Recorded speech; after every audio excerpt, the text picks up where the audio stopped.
podcast, Trade Secrets, and today I always say this, but it's fucking true because I don't talk to people that aren't my favorite people. One of my favorite people, Jerimaya Grabher. Jerimaya, how you doing? I'm great. Thank you, Candace. Yeah. It's pretty unscripted, kind of like us. I asked one main question, and because it's sort of to shine a light on how people get started in the music business. And we all come from different backgrounds. Yeah. And there's no one way to get to your perfect spot or whatever, but I start with the most basic of questions that everyone knows the answer to, which is, where were you born?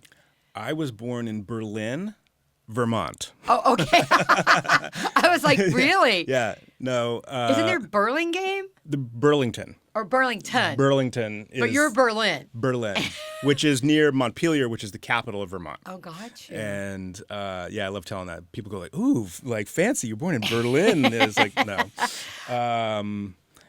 Way back in the early 1970s. Oh, yeah, you're a baby. Yeah. You're a baby. So what siblings? I have a half-sister who's like about half my age. Oh, okay. She lives in Florida. Oh, got it. All right. My parents have split up and remarried, and I have a half-sister who just had a baby, so I'm a new uncle. Oh, congrats. That's this cute little dude. All right, congrats. Congrats to your sis. Thank you. But I grew up in very rural Vermont, like Ski Town, Ski Valley. Nice. Vermont. Nice. Yeah. What did your mom and dad do? They've done a lot of things. When I was born, they were very young. And so from this odd job to that odd job, yeah, totally. Which was cool because I had parents who were very connected to music. And the music of the moment, and the music that had, sort of the previous moment. Dude, music of the 70s. The music of the 70s. I mean, my dad was, 18 in 1969, right? So he's like smack in the middle of a counterculture kind of thing. I was 10.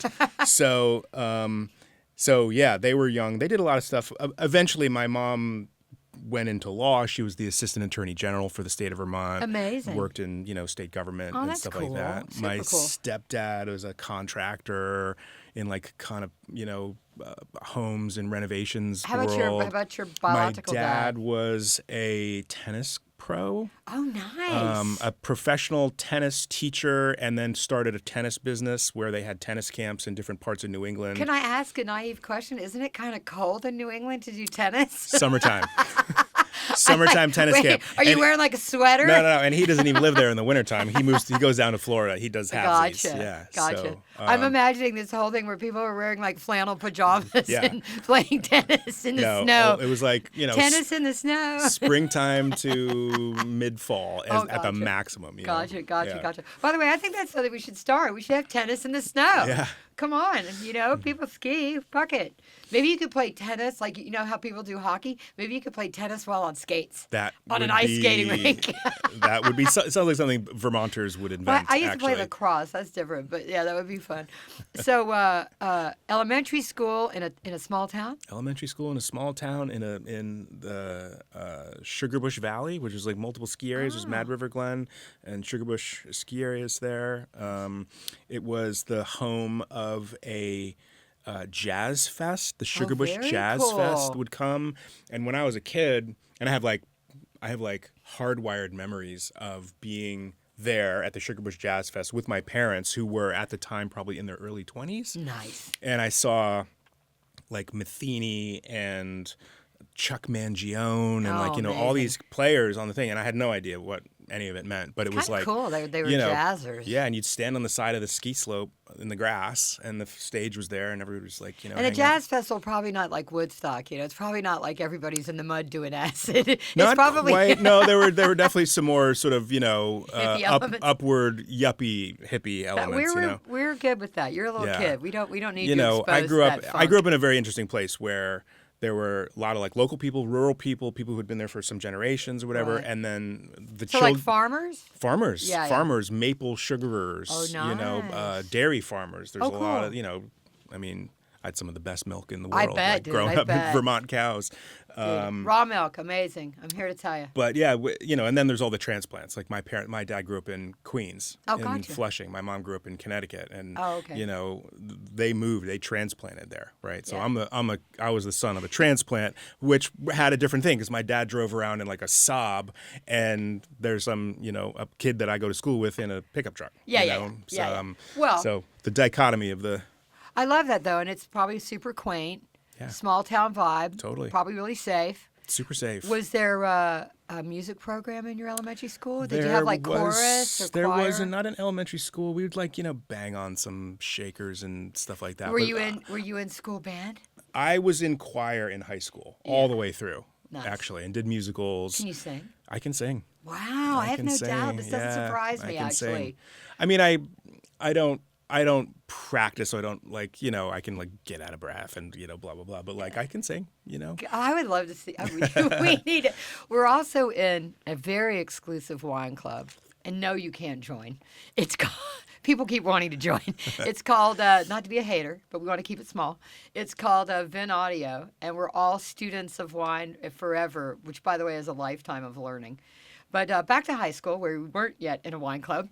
So you're in choir. I'm in choir, and one of my very best friends and other friends of mine formed a band, and it was like the high school band. And you're the lead singer? And I was not the lead singer. Oh, come on. And I tried to sort of hang around them and be around them and go to all the shows and, schlep an amp or whatever, right? And so they had these huge dreams of, being this big deal, and they were good. What kind of music? It's like alternative kind of bluesy rock. They would do covers and something. They won like a Battle of the Bands thing and all this other stuff. But it sort of just started me. And when I was younger, my parents bought music and had lots of different music playing all the time. And nice. I had a mom's house and a dad's house, and there was different music happening in different places.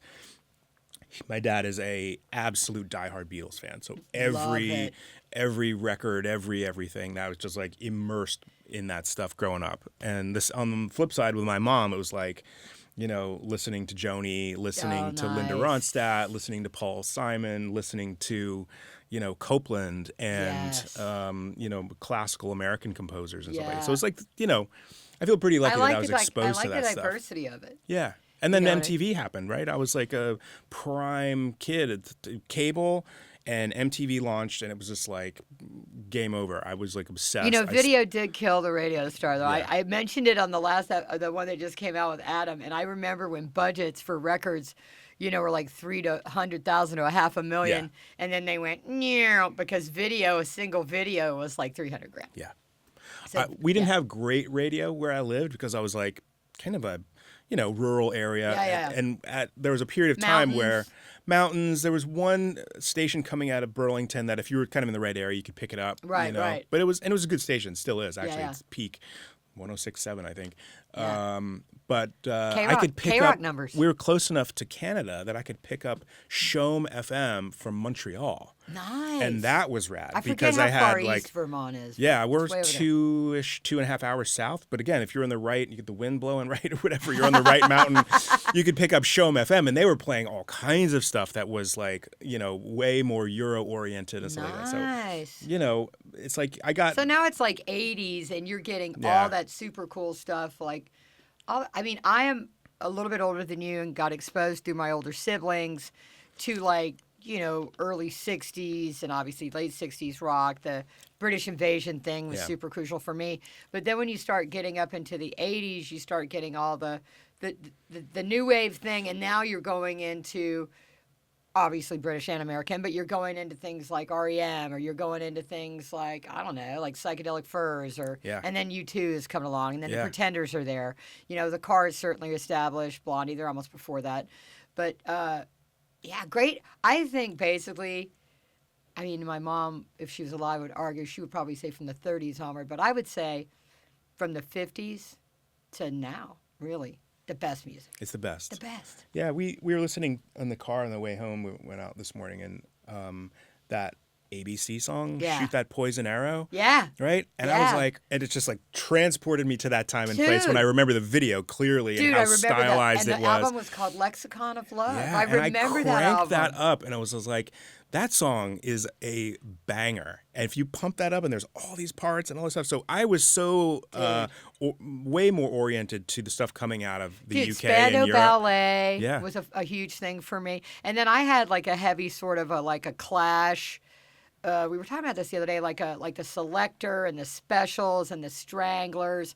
That was that whole sort of ska, some of it, like the Selector was a little like darker, or the Stranglers. But then you had Madness and stuff that was a little bit more like lighter ska fun. And the Clash had good message, super good. I was obsessed with the Clash. Dude, I had so good. all these Clash posters, and I would walk to the school bus with the Clash, give them enough rope or, whatever these records were. And then you had in my Walkman on the way to the school bus stop. The Walkman. I think I found my Walkman the other day. My Walkman, the treasure. I know. I lived to that. I'd carry around spare batteries in my backpack, so that I could never not have access to music. They're talking about putting cassette decks back in cars.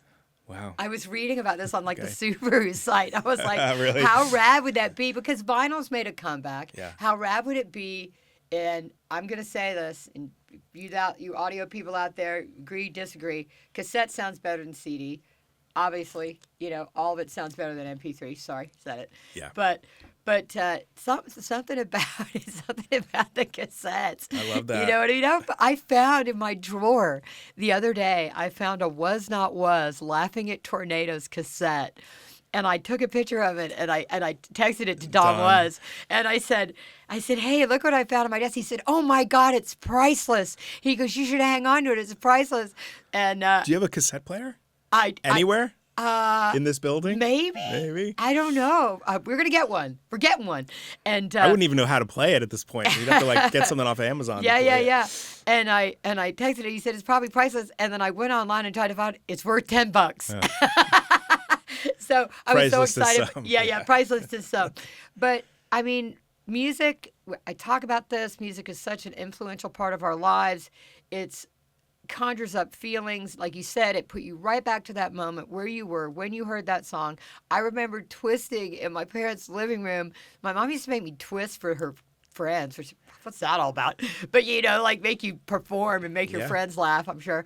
But it was like Twist and Shout, like the Beatles, you know what I mean? So, and I remember that vividly. I was probably 5, so I love it. I love it. You're like me. I mean, well, you can sing, so you actually can do that, but I don't play an instrument. I just love music. Yeah. So I don't really play an instrument either. I can say I can sing because I took choir for however many years and competed in a few times. And Allie's like musical theater. Your beautiful she wife. Can sing. And that's a different thing. She's a musician. I'm a wannabe in that way. But yeah, I mean growing up where I grew up, it was very sparse. Not a lot of. There's no stoplights anywhere, right? Right. And so music. And lots of driving, I want to go hang out with my friend. I got to, LA, not quite the same reality, but there, I need to go drive 30 to 40 minutes to hang out at my friend's house. Here it's 30 to 40 minutes to go 3 miles because of the traffic. There you go, 30 to 40 miles, or whatever. But, so you have a lot of time alone. In the car or with friends or whatever, but cranking music all the time in my ears, in my car, in my room. I did my homework to music. I would listen to records to fall asleep to, just to kind of set a vibe. Me too. I used to fall asleep with headphones on. Yeah, I had a vinyl record in my record player in my bedroom, and I would put on, depending on the mood, I would put on my parents were really into the Windham Hill catalog. Love it. And so you put on George Winston's December. I love all that. I and can't it believe just you said that. I love lullabies you off to sleep. And then of course I would wake up when the side would be the only problem is 37 minutes and you got to get up or 22 minutes. I would hope that it would be I'd get through side 1. If I'm asleep, I'm good. I wouldn't flip it. Yeah. But music was constant. That's the record while you're sleeping. Yeah, right. Music was constant for me. My friends were in bands. I would try to go to shows. I have some of the early shows I saw I think one of the very first concerts I ever saw that was like my own thing, and I like, I don't know, scrounged up my own money to go buy, was to see the Stray Cats. Love it. At Memorial Auditorium in Burlington, Vermont. And it was like they were at the peak of their powers. Amazing. They were the greatest. I was blown away. And I was in probably the 6th grade, maybe, something like 5th or 6th grade. I went to the House of Blues here for New Year's Eve and they played. But I want to hear about your show, but it was insane. Yeah, and this was like, they were all so young and Brian was so young, but it was like that Sexy and 17 and Stray Cat Strut was just like everywhere.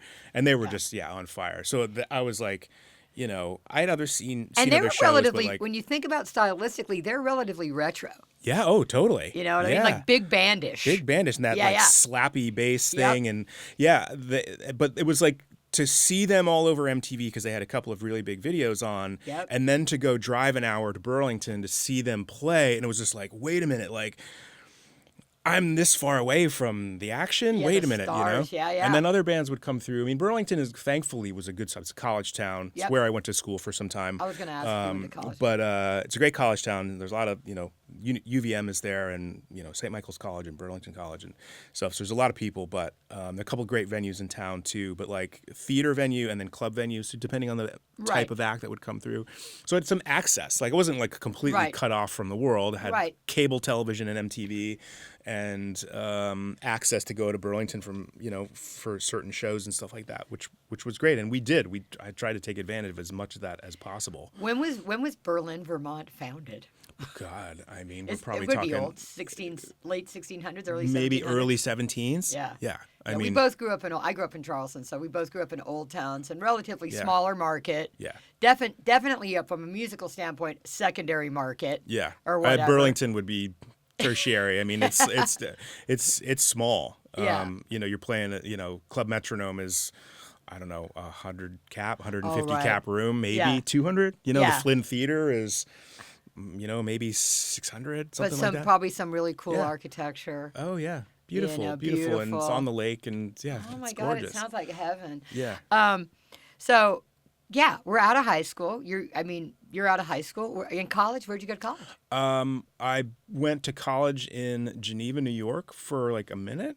Okay. And then bailed and moved to Park City and finished out the year as a ski lift operator and ski bum. Ooh, sexy ski lift operator, Jerimaya. Yeah, Park City Mountain Resort. When I met you, did you have long hair? No. Longer than this. I actually just got my hair buzz off. So. No, you look great. But did you have long hair then? Longer. Yeah, all right. longer. I lived on a couch. I, rode public transportation. I was a ski lift operator, and I skied 7 days a week. Ski lift operator / ski bum. Yeah, literally. I skied 7 days a week, like for the entire season, which was awesome. Good for you. And then I came back and I moved back to Vermont, and I went to UVM, University of Vermont. What did you study? I studied philosophy. Nice. For like a couple of years, and then I was just again. You can get an incredible job with philosophy. Well, it was like, I'm going to go to law school, I guess. Right, of course. But that's normal. Sort of a bit of a line through. But my mom's an attorney, my grandfather was an attorney. Totally makes sense. I was like, maybe I'll be my grandfather was a judge. Third generation attorney. Yeah. But, instead, I dropped out. And I moved to Los Feliz. I dropped out. Yeah. I lived in Los Feliz for a long time. Yeah. Dude, it's so nice. Yeah, it was great. Those of you who are not familiar with LA, probably one of the nicest, older area where a lot of actors lived back in the 20s and 30s. Louis B. Mayer had a whole compound there. But Los Feliz is a gorgeous area just sort of east of Hollywood, right by Griffith Park. And it's gorgeous. I lived there for 10 years, dude. Old architecture, beautiful houses. Big trees. I mean, it's a gorgeous part of LA. Yeah, it's a sweet little pocket. It's a sweet little pocket with a lot of great restaurants. Traffic can be rough on the main thoroughfare. One of the things that's funny about Los Feliz, and did you ever see this when you lived there? I lived there for a long time, but we have a lot of coyotes in Los Angeles, and because Los Feliz is up against the park, and yes, we're the only the second or third major metropolitan city to have a large predator cat. Other than Mumbai, India. So fun facts about LA. We have big mountain lions in the park, but coyotes in Los Feliz in particular. I lived on the boulevard, which is kind of noisy. I used to pretend it was waves, and a coyote would be at the bus stop, like hanging out street level. And this is like Los Feliz is a main thoroughfare. It's like 3 lanes each side. Pretty busy. And you got these, and I would go up on Huxley, and you know that whole area up there. I used to run up there in the morning, and I'd see like a female coyote with a kit in its mouth, and I'm not afraid of coyotes unless I'm, there's 20, but and you're wounded or yeah, unless I'm like bleeding on the ground. But what a gorgeous area, and what a cool place to live in LA. Yeah, as my first sort of major stop, it was. How old were you? I was 21. Nice. Yeah, Now we can drink. 21. We go to so clubs. That was good. Yeah. And I moved. My girlfriend at the time, who was moving to Los Angeles to sort of try to explore getting into the film business, we drove across the country from Vermont. Best. Zigzagged all over. Awesome. It took 6 weeks to do it. Oh my God, what a fun trip. Which was great. Stopped off and saw some friends and some family. We went to Mardi Gras. Nice. You got to go to New Orleans. And then when you go to New Orleans, if you have a job waiting for you, this is the ticket. You go to New Orleans, you go to Mardi Gras, you call your prospective employer, tell them that the clutch went out on your car and you're going to be delayed. I actually did that. And you're going to be delayed for the arrival of your job. I'm stuck in New Orleans. I'm trapped. I don't know what to do. Yeah, so I knew I knew no one except my girlfriend when I moved here. I knew absolutely nobody. I'm sure that quickly changed, but yeah, it changed. We met friends and stuff like that, and then our relationship didn't last very long after we moved here. Heartbreaker. But it was kind of like we both were Dream like, crusher. oh, wait a minute, like small town thing is now in big city. It's like which is all good. But it's funny you ask about like how'd you get your start. Mine is one of those completely random stories where I was working at Urban Outfitters in Santa Monica, living in Los Feliz like an idiot. Oh, what a drive. Like what a driving there drive. every single day. And also got a job at the newly opened Virgin Megastore. Oh, the one on Sunset? The one on Sunset. I was one of the. Was there any other? I don't think. No. No, that was it. That was it here. Yeah. They were all over the country, but I'd gotten that job as one of the very first employees to get hired. Dude, there. I love that fucking store. And working at Urban Outfitters, and I was like, man, this drive is killing me, blah, blah, blah. Yeah. And my girlfriend at the time and some other people had gone out, and we got invited to go to a barbecue. And I was like, oh, I can't. I have to go like fold T-shirts at Urban Outfitters. And I bailed. I called in sick, said, hey, I'm not going to make it, whatever. Decided to go to the barbecue instead. Who'd you meet at the barbecue? And met some people at the barbecue. And this one woman... I don't know how we get onto the subject, but I'm like, yeah, I'm trying to get in. I want to work at a record label. And she's like, oh, I know some people who work in the music business. You should call them. Yeah. And I'm like, hey, yeah, it's me. Hey, I met this person who I barely know at a barbecue who I don't know how you know, but she thinks I'm cool. But she thinks I'm cool, and I should talk to you about the music industry. And I did that. She gave me three. Was it David Anderley's number? No, it was Christine. No, it was Carrie. Was it Christine? It was Christine Campbell. Oh, at A&M. At A&M. Who was in A&R admin there. And admin is the people who process the invoices. Actually, I take it back. It was Carrie who was Christine's, who worked in the department with her. And so this is a friend of a friend and an assistant to someone. Yeah. So no offense, Carrie. So I got three people's numbers. One gal worked in the music department at MGM, and I went and took her to coffee. And she's like, MGM Records, yeah. Yeah, and she's like, why am I meeting with you? Who are you? And I'm like, I'm this person that your friend Sasha said I should meet. You know what? You're handsome. I'm sure she didn't mind having lunch with you. So that was one, and then somebody else. God, I think it was maybe someone who worked at CAA. Oh yeah. Right, and I met that person. And remember Morgan Creek Records? Yeah. All these, not to digress, but all these film companies. And some still do, but they would have record labels, and then they would appear, and then they would disappear. Yeah, there's so many of those. Yeah. And then the last person that I called was this woman Carrie Goldman, who worked in A&R admin at A&M Records, and I called her and I said, "Hi, I'm your friend's friend, and I was told to call you." Blah blah, and she said, "Well, what are you trying to do?" I was like, "Oh, I'm looking for anything. I'll do an internship. I'll be an assistant. I'll do anything."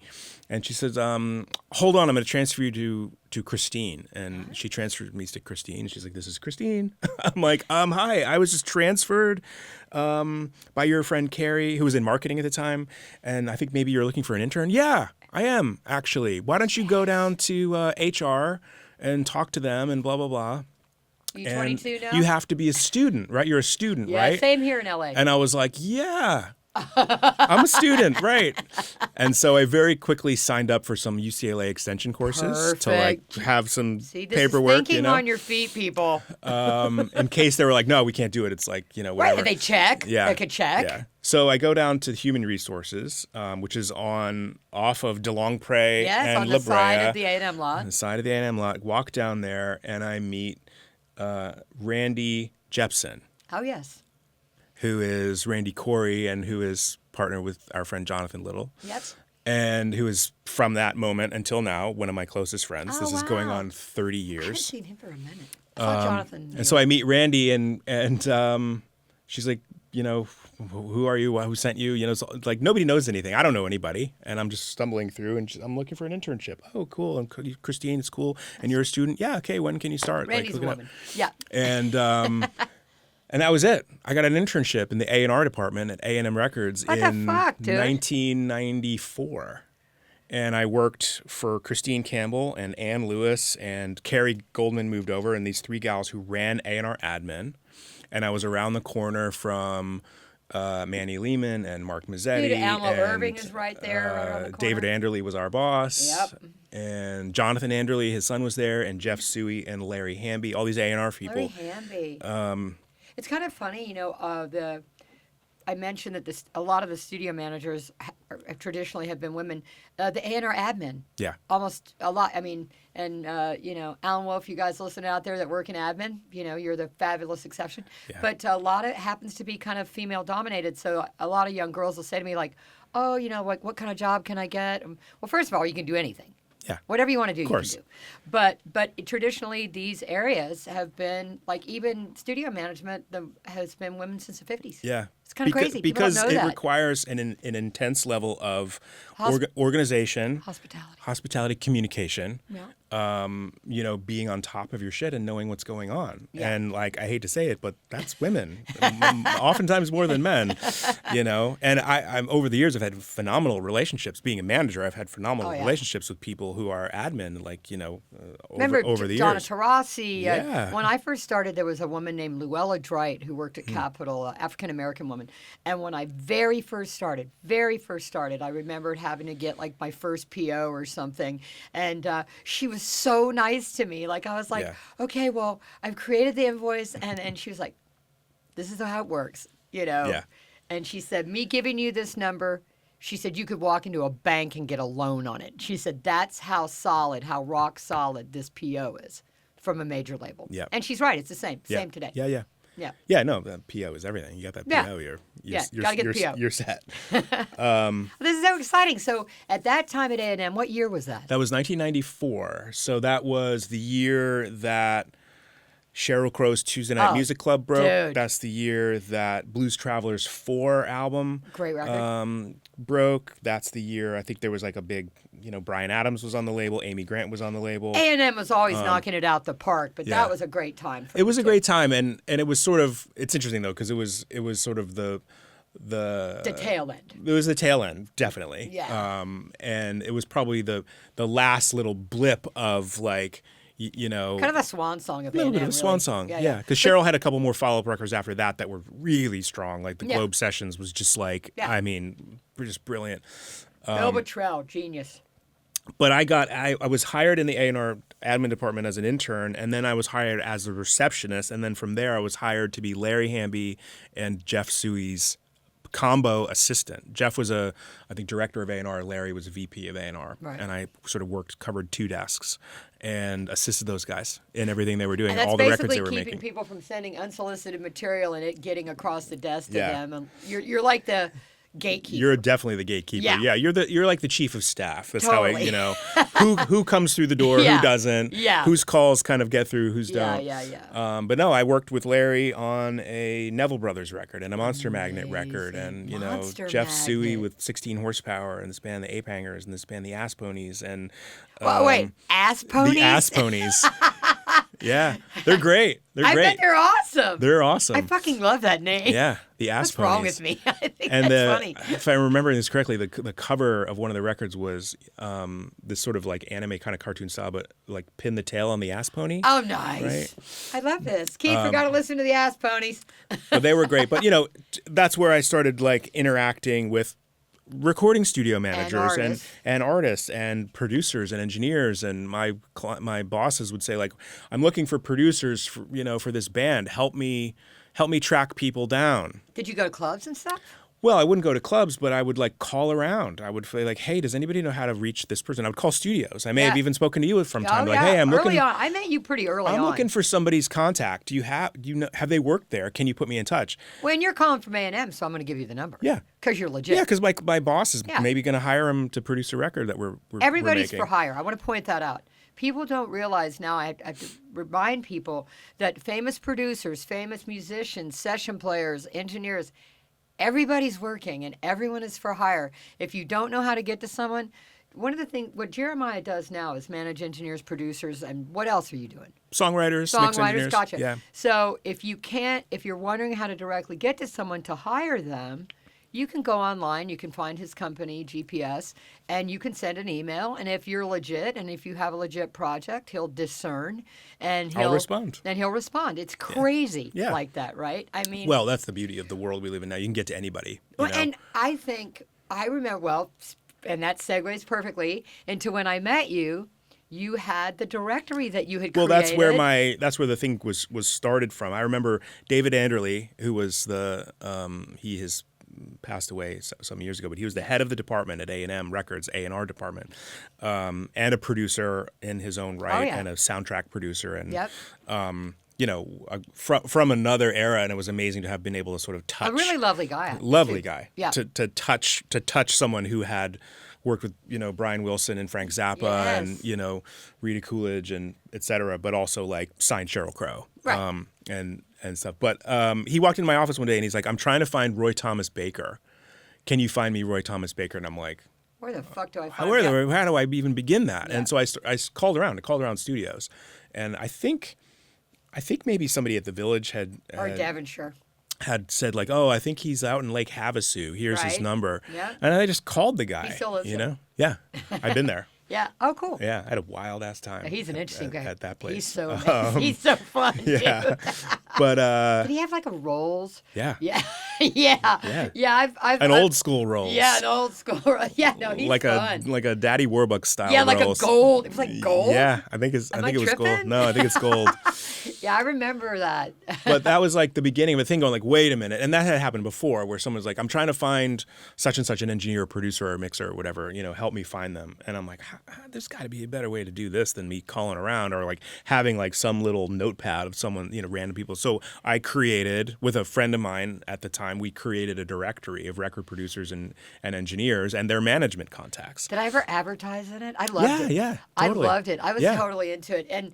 And so for me, also, on my side of things, same thing. I got to find a producer or I got to find an engineer or I'm trying to get in touch with someone.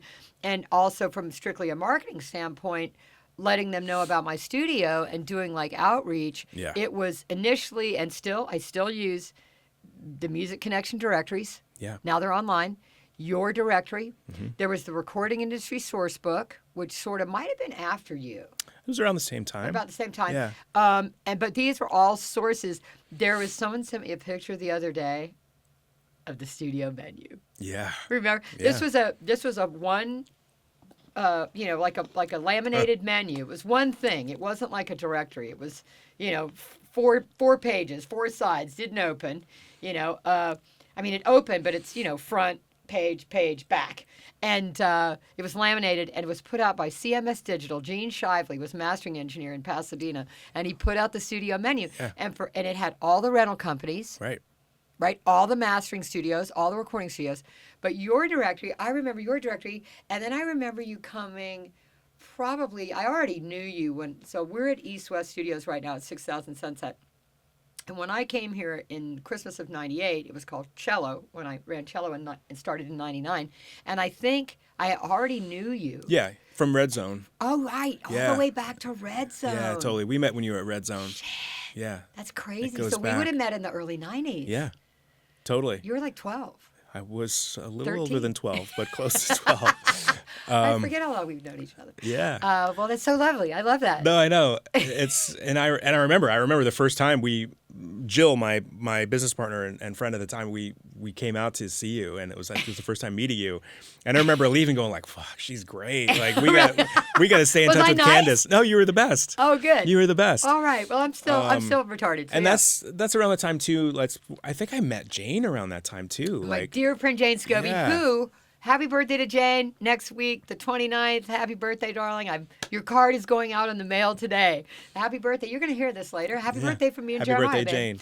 Love Jane. She lives up in Santa Barbara now. And Jane is a beautiful friend of ours, British, who ran Royal Tone Studios. Yeah. First, she started working for, God, I just saw him too. Famous songwriter, wrote with Madonna. See, this is what happens. My brain goes. Steve, what the hell? I don't know, control room people, help me. Anyway, but she worked for Chaz Sanford. She worked for this other guy in Burbank, whose name I will remember. And then she went to Royal Tone, which Linda Perry took over, and then it became Sphere, and now it's owned by Stevie Wonder. Right there on that strip of Magnolia, where all a bunch of great studios are, where Enterprise was, where Enterprise is, where Evergreen is, and it's still there. But Jane, one of the classic great studio managers, and my friend. I think we met you through Jane. We had met Jane first, and then she said, "Oh, you have to meet Candace," and I was like, "Oh, it's possible." Yeah. She and I met at a buffet line at like an AES or a NAMM party. I think it was Chris Lord-Alge was putting on this party, or SSL was putting on a party, I think, and it was an Italian restaurant in the Valley. And Jane is very tall. Jane is like 6 feet tall. I'm like 5'9"-ish, 5'10". And we were standing in the food line, and she was ahead of me, and I was like, "Is it good? Does it look good? What is it?" And she was like, "Hello." And I was like, "Hello." And we were like two tall people, talking to each other. That's awesome. Really incredible people. So all these people that you meet along the way, from Carrie and Christine, who you met in the beginning, and Randy, and all these people that you meet along the way, I tell my staff, I'm like, when you're an intern, when you're a runner in a studio, or if you're working at a record company, first of all, be nice to everybody, but you're going to, if you are successful, these people are going to be your peers. Yeah. Well, they're going to be your peers, and you're going to know them forever, and they're going to be a part of those sort of foundational, sort of career experiences and life experiences that your career will be built upon. And I met my sort of to-come future business partner originally at A&M. Oh. And we, worked together and started GPS together. But yeah, I mean, I worked at A&M for nearly 5 years. Wow. And was there to the kind of very end when Universal came and bought Polygram and everyone was getting kind of blown out. Yeah. I got hired by Shelley Atkins to take over January 2nd of 94, maybe. I think Polygram had just bought it, but I'm not sure. Mm-hmm. And Paul also got hired. This is a mystery. I have to ask Shelley about this. I have to get Shelley on. But I think he hired both of us, or offered both of us the job. He took us to an incredible dinner, Louis 14 or wherever that place was, where the club was on the corner of Laurel Canyon, Crescent Heights and Sunset. Yes. Fuck, what's the name? See, this is what happens. Holloway? No, it wasn't on the corner of Holloway. It was on the corner, actually, of Sunset, and it was Coconut Teaser. Oh, yeah. Coconut Teaser, and it was a club, and then it became a restaurant. Yep. It was an upscale restaurant called Louis 14, I think, and took me to dinner. It was all great. And I said, and I was working at Red Zone, and I said, I think I'm going to go work at Soundcastle. And like Dave Jordan was working at Soundcastle, had just done like all these great records like Jane's Addiction and Alice in Chains. And I thought, this is going to be great. I'm gonna go from Red Zone, which was a great studio, I love it, to where Glenwood Place is now, and I'm going to go work with all these rockers, you know what I mean? So in late 93, early 94, I ended up going to Soundcastle, full-on hardcore gangster rap, which is fine. all fine. Right. Good exposure for me as a manager. Great, certainly the seeds of what is now, hip hop and OG rap as well. But all the people that you meet along the journey, ideally, if you're cool, they're going to help you. Yeah, and that's and if you're, I don't know. I think people can tell when you really want it. You're sincere. Yeah, to be sincere. It's like I really wanted it. I really wanted to be involved in making records. I really wanted to help. I wanted to help. I want to work with artists. I want to work on making music and stuff. And people see that and they want to help you. And I've certainly done that since. You're a genuine guy. Well, but it helps to have that kind of leadership. I mean, or example set for you. When I was working for Larry Hamby, one of the great A&R guys, he was an A&R coordinator on Thriller with Quincy. Oh yeah. Talk about experience and. R.I.P. Quincy. Quincy just passed. Yes. A great loss. But like Larry was amazing, and the code of conduct for how to operate, how to exist in a major label system, how to conduct yourself with all the incoming and everything. I just watched and learned from him. And on the flip side, working for Jeff, who was pretty different from Larry, had a much more eclectic, looser vibe and everything, and sort of to get a bit of both of those examples, but to watch these guys operate and really learn from them, and have to sort of as their chief of staff, you have to sort of be that front line and actually be the proxy for them in a lot of ways. Yeah, you're representing. So them. You have to have your shit together. Yeah. And having your shit together is in every way, And when the phone rings, if you don't know who someone is, this is a catch-22. Again, tell my staff, every time that phone rings, doesn't matter if you don't know the person's name on the other line. You may not recognize their name. It doesn't mean... for me, it doesn't mean everybody does a first record, so that don't be a snob to anyone. You can vet people, but in your case, you probably knew everyone that was calling, but maybe someone called that you didn't know yet. Oh yeah, all the time, I mean? all the time. Because I had only been, and I worked for Larry for a few years, and be like, who is this? And I was like, it's the chairman of Polygram, or whatever. Right? Oh, shit. Because we wouldn't necessarily be deeply immersed. No, and there's no internet. You have to remember this too. Exactly. We have no internet at this point in time. No widespread There's internet. no email. We had a very early. I used to do interoffice messages. Well, CC mail, right? It was called CC mail. Not even at that point. This is 94, 5, 6, 7, and I left in 90. Right, interoffice memo. Interoffice memo. Email came along. Pre-cell phone, babes. But it was it wasn't some quick way to be like, let me put you on hold and quickly Google it. Who is so-and-so? Yeah. None of that existed. So you had to really pay attention. But Larry left before I did, and then when Polygram was bought by Universal, and basically everybody was sort of the whole thing was shuttered and moved off the lot, and down to Santa Monica, just like half a dozen people were kept from back office. Larry went to BMG, had previously gone to BMG with Patrick Clifford, and working in the Windham Hill Group label group. We're full circle back to Windham Hill. Totally. And so after I left A&M, Larry hired me to do A&R at Windham Hill. And so cool. I worked with him and Patrick there for a couple of years or whatever it was, fairly short stint, but it was amazing. Working on all kinds of different projects there. Did you ever run across our friend Stephen Miller during that time? Absolutely. Oh my God. Yeah, and I got to know. Illustrious members of Vinny Audio. Yeah. Yeah, one of my favorite members of Vinny I love Audio. him. But no, and that's how I got to meet Will Ackerman, who was the founder of Windham Hill Records you're my favorite. at that time, Stephen's which was super cool. And then after that, left again to run my producer directory business for a bit, and then that was for a few years. And then my soon-to-be business partner, Jim Phelan, who I met at A&M Records. Yep. He was A&R. He was the VP of A&R in New York, in the New York James. offices, and he, prior to coming to A&M, had the James Phelan Company, I remember. which was a producer management company. Well aware. And he had some of the greatest of all time. Yeah. He had Brendan O'Brien. He had Jack Joseph Puig. He had Pierre Marchand. Ciccarelli was with Jim for a minute. That came later, but I think the James Phelan Company was Matt Wallace. Oh, right, Matt Wallace. Who I did who's coming in a couple weeks, who I did a ton of work with. And so Jim left his business sort of managing producers and sort of divested his clients to the Steve Moyer Company, and his coordinator, Frank McDonough, who was working for Jim, went over there. Who we love. I just saw Frank. And Jim came to A&M and was managing, signing acts and making records. And I got to meet him because he'd come to Hollywood. That's such a cool transition. He's probably one of the only people that's gone that way. Yeah. What an interesting transition for him. And then, of course, when everyone lost their jobs, when Universal bought Polygram. Why don't they keep the people that are good? Because now you have, they barely even kept A&M as an operating label. I think there was some clause in the sale where it was required that they continue on and can't just turn it into a logo and stuff. So yeah, it was rough. A lot of really amazing people and people who had worked for that company for their entire lives. Oh yeah, were let go in that final sort of ending of it all.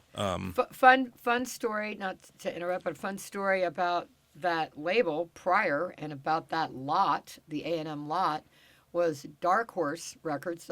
George Harrison's label was on that lot. I worked in George's office. Did you? When I worked there. With his now wife? Or, well, he's gone, but... but his office space where the Dark Horse Records used to be run out of off the A&M lot. I took that spot. Is it Olivia or... Olivia. Olivia. So she worked at the label and met George at the label. Yeah. So that's a happily ever after story. Definitely. Girl from L.A. meets a Beatle. Yeah. From, I think she's from Hawthorne. Yeah. Humble beginnings. Yeah. But I was doing my own thing for a while, and then Jim, who got out of A&M and reformed his producer management business, and then got into business with Sanctuary Entertainment. Oh, yes. Called one day and said, "Hey, Were they originally an English? Sanctuary originated as a management company managing Iron Maiden. Oh, wow. And it was a very successcive company because Iron Maiden, was just massive, huge tours, everything. The merch, alone was like, I'd never heard of Iron Maiden music, but kids in my school would wear the T-shirts before I ever heard a record. Never heavily into was metal. I respect it. Yeah. It's just, I love Metallica. There's certain things I love. It's just not my. Not my thing. Wasn't my go-to. Again, with the MTV thing, all of a sudden you see Iron Maiden videos. You'd be like, oh my Judas God. Priest, or Judas Priest videos. Like, what the fuck is happening? Seriously. Some of this music is amazing. Well, it was weird to me because Ozzy, I think of Ozzy as just rock or whatever, but then Ozzy sort of crossed over to that and the whole and then you had Alice Cooper, which was his own thing, eating a bat, whatever the fuck's going on there. Yeah. But changing times. Definitely. New genres. Definitely. So working with so Jim was at Sanctuary in New York, and then they moved those offices to Santa Monica, and he was running the producer management division of Sanctuary, which was this sort of whatever you want to call it, kind of like 360 style company. Yes. They owned recording studios in the UK. They bought the Townhouse and Townhouse mobile trucks, Great and studio. they had a merchandising company and a publishing company and a catalog label and a So frontline label. 360 means obviously your one-stop shop. Yeah. They can sign you. They can promote you. They can get your music They can sign your recorded. publishing. They can connect you to somebody down the hall who manages the producer who might produce your record. And hopefully in this case not take everything, Yeah. but So But, Jim brought me in there in 2004. Oh, wow. Okay. So it's about 10 years later after my sort of A&M experience and some other jobs, Windham Hill and doing other stuff. I was deep in it by then. Yeah. And I worked in Beverly I Hills. was 20 years in. 9255 Sunset in those offices with all the the LA based. Was Chrysalis 9000 or 9255? Was all that? Chrysalis was 9,000. 9,000. Yeah. Great parties. We had Great incredible parties at all those places. Record company parties have waned. Big time. So yeah, that was cool, and I'm joining a team there. So were you an employee or were you entrepreneurial? I was an employee. I got hired to be a manager with working with Jim at Sanctuary. Nice. And then so clients at the time were they had other deals with Sanctuary, but Bob Ezrin was a client of Sanctuary. Great producer. Ethan Johns and Noah Georgeson and Jakir King and Dennis Herring. Jakir King, I love him. I need to reach out to Jakir. Joe Ciccarelli was a client at the time there as well. And a handful of others who I'm just, for whatever reason, I'm spacing. Greg Wells. Who else? Jay a lot Joyce. of great producers. Yeah. And engineers more, I think, would be like mixers would be repped and could get points at that time more so than now. But there was a publishing aspect when you're a producer, when you're a mixer. A regular engineer doesn't get that necessarily. Not that you're not crucial, but it's just how it was sort of set up. Yeah. Some of our engineer clients at that time were just engineering records, working with other producers. Right. And you would handle all their billing and, make Right. sure they got paid and negotiate their rates and Yeah. do all that stuff. But the goal always was to try to sort of help them evolve from beyond just engineering records to also mixing records or Right. mixing the same records. Yeah, getting publishing. And getting points on Yeah, stuff. getting extra and money. getting, an additional fee. And, the difference obviously is that producers hire engineers, Right. but artists and managers and A&R people hire mixers. Yep. They don't hire engineers per se. Right. They're like, we want to hire somebody who's going to, deliver a great mix on this album, and that's a separate. When it's similar to producers, like they if you're an A&R person and you like a certain record and you say, okay, this is who produced it, this is who mixed it, then you notice that, oh, I like the stuff that this mixer does. Yeah. Record after record after record, whether it's a Chris Lord Algae or, whomever, Spike Stent, Tom Elmhurst, or current famous guys, everybody's got a sound. Yeah. And got a vibe. Yeah. You And that was our goal at that moment, was to try to choose projects that would help to reinforce whatever that style or sound was and build upon that. So it's like this person has a particular sound or a thing that they do that would work really well with this project. Yeah. So, but Jim had been at Sanctuary for years before and was in that New York office and then came to LA, and I was only there for a little over a year before Sanctuary as a company started to sort of get a little sort of shaky, wonky, and there were all kinds of changes and other defections and other things happening, and so we decided to leave. And sort of exit Sanctuary, and we took all of our clients with us, and we started GPS Management in 2005. So next year is our fucking 20th anniversary. Yeah, we're gonna have a party. We gotta do something. We're gonna have a party. Yeah, you can have it here. I'd love to. That'd be awesome. So we took all of our clients and started, originally just, we're sitting on Jim's deck, with cell phones. And then we found a little sort of shared office space. And then we moved out of that into another office space and another office space and another office space. But over the years, we've had a lot of the same clients that we still had at Sanctuary. Like Ethan is still a client of ours. Love him. Been working with Ethan for a long time. Best. And he's Glenn John's son, if you don't know who Ethan Johns is, and Andy John's nephew. And a remarkable musician, and a remarkable producer and mixer and engineer and multi-instrumentalist and songwriter. Yeah, he's the whole package. Yeah. So that's been amazing to be a part of over 2 decades of projects with Ethan. And you manage Vance Powell. Powell. I adore. Yep. And who's on your team now? Is it you and Connor, or who's on your team? Me and Colin. Oh, Colin. And Sorry. Jenna. Colin. We have... and some other social media help, but small little team, little team. Get a lot of work done. Yep. We've, so that first year that we started GPS, our very first new client, as a brand new client, was Billy Bush. Love it. And we've been working with Billy ever since. I love him. 19 years later. So I met Billy at Soundcastle. He was working with Mr. Bungle. Yeah. With Mike Patton. Yeah. So, but Billy is married to Shirley in Garbage and works with Garbage, obviously, with Butch Vig, the other great producer, one of the greatest producers ever that we love, and nicest humans ever. Mm-hmm. But Billy, incredible engineer.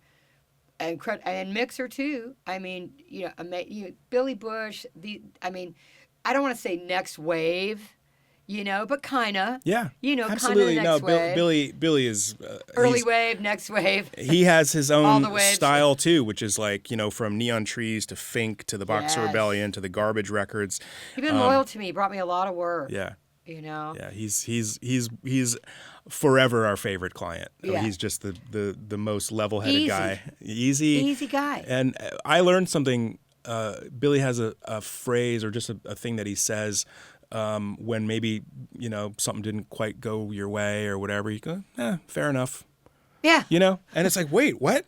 Like, Maybe like if they chose someone else. yeah, fair enough, you know, or like, oh, they decided not to use your mix, whatever. Fair enough, you know. It's like, and to be not stressed or not like the ego plussed about it, yeah. you know. And it's like, wait, yeah, you can just be cool about he everything is cool. and you know, be zen about stuff. And well, it's like not easy to do, but it's so interesting. I learned that from him. It's so interesting. I mean, studios are, you know, they're usually. I mean, some labels own some studios, but they're usually owner-operator, what we call a cottage industry, you know, small businesses. But the interaction that occurs between, I mean, for me, Jerimaya is a source of work. For him, I am a destination for his people. You know, so but there's a synergy that happens that is, I mean, I guess it happens in other industries, I don't know. But in our industry, you know, it's, you know, like you said, you know, the artist might choose the mixer, or the producer might choose the mastering engineer, the mixer choose the mastering engineer. Everybody is working together and helping each other. I don't want to say using each other, but availing themselves of opportunities with the relationships that they've made. So one of the things about, I said earlier, be cool and have these relationships and nurture these relationships, because if he's repping somebody that needs time, and I'm going to help him. You know what I mean? Not only is he my friend, but I know that the people he reps are quality people, you know, and it's the same goes with even, you know, our friends at the labels. Yeah. There's so many new A&R people now, and I had the good fortune, I was recently at an event, and I met all these new A&R people, and they were so great. Like, the enthusiasm was there. They were super, super cool. They're all UMG. So now I need to go back and find out. They were all texting me. Yeah, I was just handing them my phone. Yes. Because I'm like, look, I'm old. Just put your number in. Yeah. You know what I mean? So now I got to remember their name and go find their name in my contacts. Yeah, it's funny. But it's very synergistic. Ours is very synergistic indeed, because, you know, if our clients say, I want to work at East West, it's like, well, then we need to figure that out, because like that if that's where you want to be, for all the obvious reasons, they want to be in 3, they want to be in whatever room that they love to work in all the time. This means that I'll drop the budget to help Jerimaya because I love him. But we also know that you have numbers that you're trying to uphold, and we also don't want to, like, if you tell me this is what I can do it for, generally we're like, okay, cool. Yeah. Or maybe a slight adjustment, but like, you know, the thing that's again about, you know, our whole world operates on repeat business. Yeah, I need to have managers calling me again for, you know, work with another client on a project, or a record company you person. You have integrity. I can say this honestly. If there's been a time where he's needed a favor and I've granted it, and a time when he had a higher budget and could afford to pay closer to the book rate or pay the book rate, he has. You know, and anybody listening to this, don't be the grinder who never returns the favor. Yeah. You know what I mean? Have integrity. Yeah. You know, this is a big picture, long haul situation. Absolutely. Ideally. Yeah. You know. Well, and it's, you know, and the same thing with negotiations. If I'm negotiating on behalf of a client for a particular project, right, and someone's telling me what they have, like, hey, this is what we have. You know, I could do two things. I could not believe them and hammer them to try to give me, you know, some other, you know, number. Source of income. Or say, all right, well, let's figure out how to make this work, and make sure that the interaction is positive enough that they leave from that going like, you know what, we're going to use them again. Yeah, we're gonna call that company again because they have great people, and they work with what we have to work with, and that works. I mean, over and over again, people call and say, project. we want to work with you guys because you were so good to us the last time, right? And it's like, dude, done. That is and I'm so lucky that happens to me, and my assistant Keith, who he just runs the whole thing. I do nothing. It's really just Keith. Keith runs the studio, but he's got the same vibe. He's very much. We're all hospitable. We all want to make it work. Yeah. We don't want to say no. Yeah. You know, and if a client says, like, I want to work at East West, well, we got to figure that out, because that's what they want. How do we make what they want happen? Right. And then we get together and figure that out. And obviously, you know, we know within reason what you're generally able to do here. So, you know, there are times when he doesn't take advantage of the wine lunch. He doesn't like grind me at the wine lunch when I'm hammered. No. we call it upon sober consideration. Yeah. That's our phrase. No, there's definitely times when we just haven't called because we know we just don't have what it would need to work here. But but I refer stuff to other studios too. Yeah. Like I do the same thing. I say, you know, and I have also said if a studios makes a little bit less money, or charges a little bit less money, I would say, try this room. I think they can probably do it. They have good gear. They have good mics. You're going to have a good experience. And I make an introduction to the manager to make sure that there's a human contact there. Yeah. But yeah, you do the best that you can. And like you said, it's repeat business. It's long haul. So, wow, you're almost 20 years now. Yeah. It's crazy. It's crazy. And we feel still love music. Yeah. Thank God. Thank God there's that.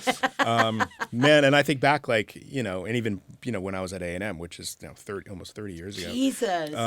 Like, the way the industry has changed. Oh, yeah. What has come. Yeah. And, I mean, I remember, working at the Virgin Megastore, stocking compact discs in these giant, like, remember the big plastic thing? 14-inch long thing. Why was it so long? Why? Because they could fit in the old record vinyl bins and Bing. And be at the same height. Of course. But, people going into that store at that time, and it was like you go into, pavilions or whatever, and you pull out your shopping basket, and people would throw CDs in there, and we'd have these big, piles of plastic and take all this, things off them. And there was the machine you had to use that cracked the plastic. Cracked the plastic and that stupid Mylar seal. Dude, yeah, and all that this strip. stuff. And, God forbid you scratched your CD or it broke or warped in the sun or whatever. Do people try to return shit? Oh, all the time. What? Yeah, all the time. Wait, but you see the drink ring? Yeah, right. On the CD. Yeah, there's like a dog bite in there. But no, from that, and I remember when I was at A&M, and there was this thing that had just been launched, a website called mp3.com, and we're all like, what's an MP3? Oh, here we go. And Napster soon after that, and Dude. I remember working at the record store, and Tower did the same thing. They installed listening stations, so you could, there'd be like a thing with 6 CDs, and you could choose this one. You could listen to the new Stone Temple Pilots record in its entirety, standing there. And I remember the record companies were like, "We can't let that happen," and it's like, well, no, people have to be able to. This is a sales tool. This is going to be fine. It's let marketing. people get psyched by what they're hearing and go and buy it. What I miss, I go to Amoeba still sometimes, and what I miss about the brick and mortar record store, and there are a few now, thank God. You buy a record online, you go in there, you're looking for something specific that you know that you want. That's fine.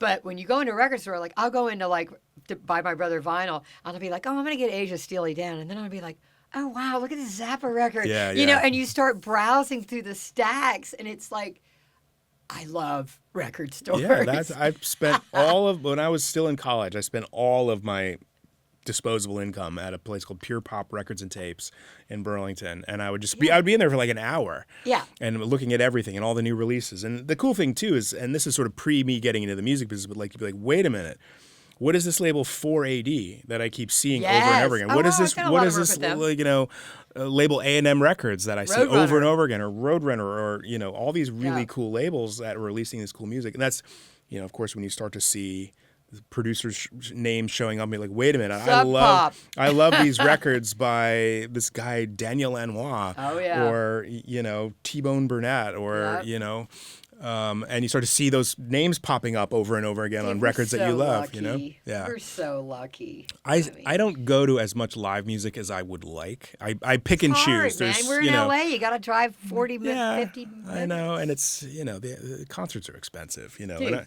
shit. Especially for things that I just want to go see that I have no connection to. Of course, there's every now and then I can get hookups with tickets and stuff like that. But dude, I'm the comp queen, man. Yeah. Seriously. Oh, yeah. If it's someone I really like, I'm shameless in that sense. If I've helped an artist and they've done a record here and I've helped them, people can say no, but I don't have qualms about going like, I really want to go to that show. Yeah, no, that you've earned that right to request. And that, I don't do it lightly. Yeah. I don't abuse it, but I will.